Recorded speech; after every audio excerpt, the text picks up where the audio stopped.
lives of Broadway performers are busy. They only have a few short hours between their matinee and evening performances, and they're giving us an inside look, from grabbing a bite to unwinding, plus a backstage tour. Have you ever wanted to see what we do in the time sandwich between performances? Follow along and find out. This is Broadway Sandwich. Ahoy! Today we're at the Longacre Theater for an adventure unlike anything you have ever seen on Broadway before. Brace yourself, because we are about to get swept away. Ain't no man can save me. Ain't no man. Swept Away tells the harrowing tale of a shipwreck in the 1880s and the 4 men who survived. It's a story of salvation, redemption, and brotherhood that forces the characters and the audience to confront difficult questions about what you do to survive. Swept Away comes from a truly all-star creative team. The book was written by Golden Globe-winning writer John Logan. The show's Tony-winning director, Michael Mayer, has been at the helm of over 20 hit Broadway shows, including Spring Awakening and American Idiot. The music and lyrics come from the chart-topping folk rock band, the Avett Brothers. The show's limited run serves as an urgent reminder to support original work if we want new ideas to survive and thrive on Broadway. Today, we're honored to be diving deep with Tony Award winner John Gallagher Jr. Swept Away is John's 6th Broadway show, but he's also an accomplished film and television actor. He's also a singer-songwriter who's released 3 of his own records. I can't wait to dive into this one. Anchors away. John! Jared! Hey! How are you? Good to see you. Likewise. You were absolutely unbelievable in this show. Thank you I'm very such a much. fan. It's so fun to get to spend time together. Yeah. All right, so the show's only 90 minutes. So it seems to me we kind of have time for like a 3-hour tour. Oh, at the very least. That was a boat joke. I love a I'm really boat proud joke. of it. So what's the plan for today? There's this spot, Urban Hawker, that I've been wanting to try. Oh, if that you're sounds up for great. it. Yeah, let's get something to eat. All right. Follow you. All right, right this way. So you've been on all the cool shows, you know? Spring Awakening, American Idiot, now Swept Away. They're kind of the shows that like you take with a friend who doesn't like musical theater or Right. doesn't know that they like musical theater. Exactly. Is that on purpose? Some of it is by design, I would Yeah. say, and to some extent. Others is just, I think, like, sort of playing to my strengths. I remember in 2002, I got asked to, I've never said this publicly before, but I got asked to audition for Bach in Wicked. I was about 19 years old. Wow. And I listened to the demo, and I was like, I can't sing like that, so I'm gonna pass. So no thank you. My reps thought I was crazy, and I was like, I'm not gonna get it, you guys. And a year later, I got asked to come in for a workshop of Spring Awakening. I think it was worth the wait. I was. No, It we worked love out. Wicked, That but I was like, I I can sing this. Yeah. You know, it sounded like rock music, and Yeah. that was kind of more of my forte. So American Idiot was Green Day. Mm-hmm. Swept Away comes from folk rock legends, the Avett Brothers. Yeah. What's that about? It's an embarrassment of riches. I seem to have manifested working with 2 of my all-time favorite bands. Yeah. 'Cause I've loved Green Day forever. And then when I was doing American Idiot on Broadway, I had an Avett Brothers poster on the wall of my dressing room. Really? In 2010. And so now to be here 14 years later working with the Avett Brothers is Yeah. just like, it's staggering. So you're back on Broadway Yeah. after 8 years. This is a really cool, specific show that only comes around once in a blue moon. With Yeah, the right for sure. people, the right creative team, and you're here. Absolutely. Yeah. I'm really immensely proud of it. It's one You of should the be. most interesting characters anybody has ever entrusted me with. So you signed on for the show before there was even a script. What made you, make that choice? I think the fact that it was the Avett Brothers, a band that I have long admired, Michael Mayer, my friend who I'd worked with twice before, and John Logan, who was writing the script, who's, I think, one of the finest dramatists of our time. That just made it a no-brainer. When it was the 3 of them, I just thought, okay, that's a room I want to be in very, very badly. The funny thing is that my first thought when I opened the script to read it was, I've made a mistake. I don't think I can do this. Why did I say yes? Why did you to think something that? that I'd never read? I just read that role and I thought, I don't know if I have what it takes to deliver this. You know, was my honest first thought. Well, you do, and they saw it in you nice and early.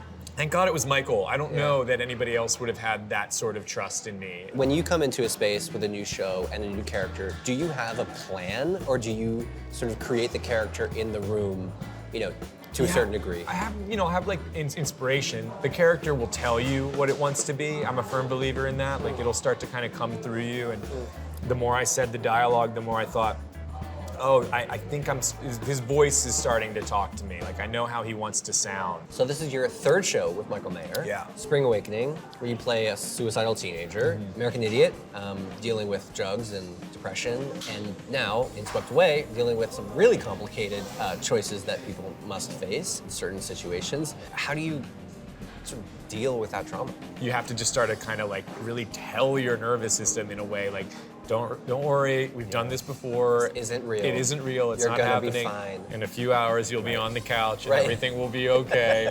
You're not really lost at sea. Sure. Well, I always joke with Michael Mayer that I call the 3 shows that we've done together, I refer to it as the trilogy of torture. Oh. Because the characters are so tortured. Right. And then there's also something about the way that the show is built where they're really physically demanding and emotionally demanding and vocally demanding at the same time. So like it takes your all to kind of be ready to do the show 8 times a week. So Rent was really formative for you, as it was me, and so many other musical theater kids.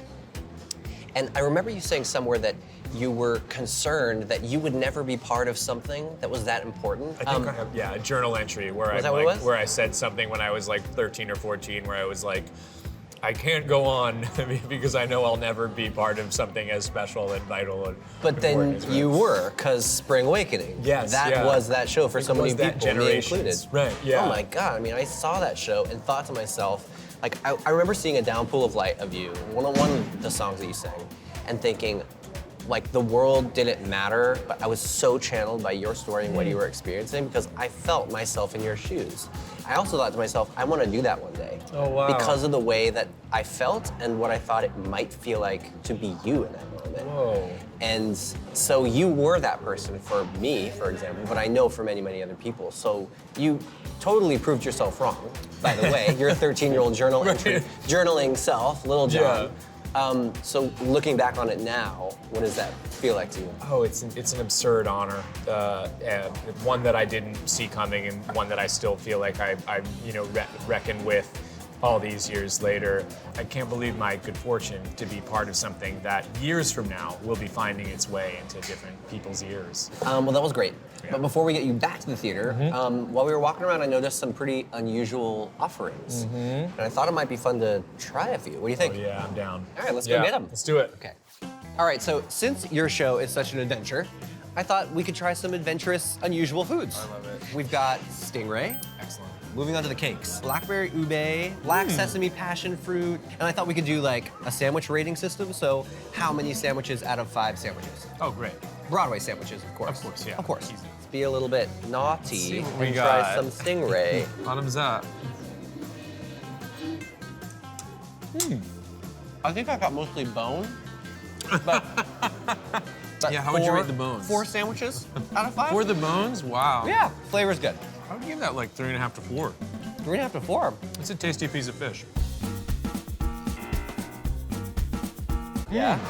Oh, That's amazing. That's for me 5 sandwiches out of 5. I'm gonna do 4. Yeah. Really good. Just right behind you. The consistencies are incredible. I think 2 sandwiches out of 5. What about you? I'll go up to 3 with that. Maybe the tiniest bit overpowering. would you Forward? say? Sesame Yes, forward? it's quite sesame forward. That was fun. Cheers. Sure was. Cheers to you. We got to get you back to the second show. Yes. Out to sea. Yes, duty Shall we? calls. Let's yeah, do it. absolutely. All right, John Gallagher Jr. Yep. This is our 60-second sandwich. I'm going to put 60 seconds on the clock and answer as many questions as you can in the time given. Sound good? Sounds good. Ready to roll? I'm ready. Time Yep. starts now. Okay. All right, what's the weirdest thing you've been asked to sign at the stage door? I signed a fella's neck once. Oh, wow, interesting. That must have Spring hurt. Awakening, Have yeah. hurt. Where do you keep your Tony? It's on a bookshelf in my home office. Okay, Esbury Irwin wants to know, what's your favorite Broadway song not from your show? Anything from West Side Story. Good answer. Can you cook? Not well, but I do okay. What can you make? Breakfast is all right. Like cereal or Eggs of different varieties. Sounds delicious. Most embarrassing onstage mishap.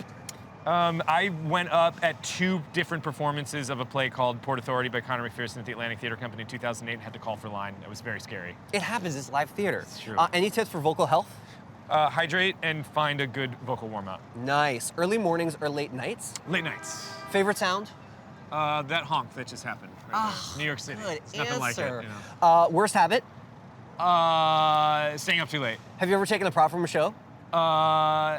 Yes, I took a notepad from the newsroom that has my character's name on it. Oh, have you Yeah. ever witnessed Leah Michelle Reed? Yes, all the time. We Final answer. We Time's text up. regularly. Okay, final answer. She can read. That was amazing. Yeah, I'll text her We right gotta get now you and back. she'll read it. Perfect. Let's do that.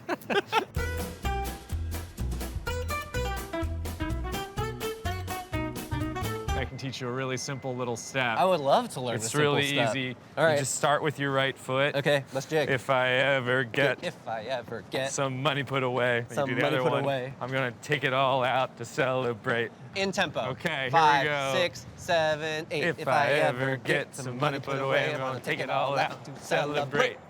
Very Yeah, nice. thank I'm you. impressed.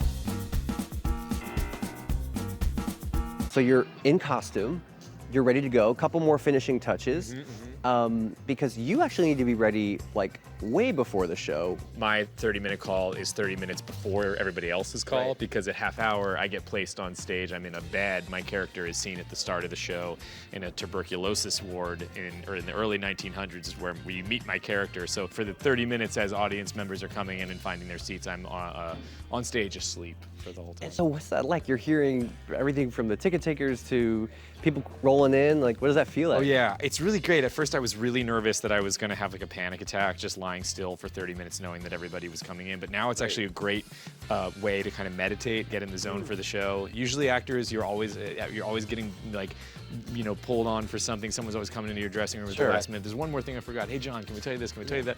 And what I love about that is that it means that for 30 minutes I'm like, well, no one can get to me here. I know that I can just lie here and think about the show, try to get in the right headspace for it. You got a show to do.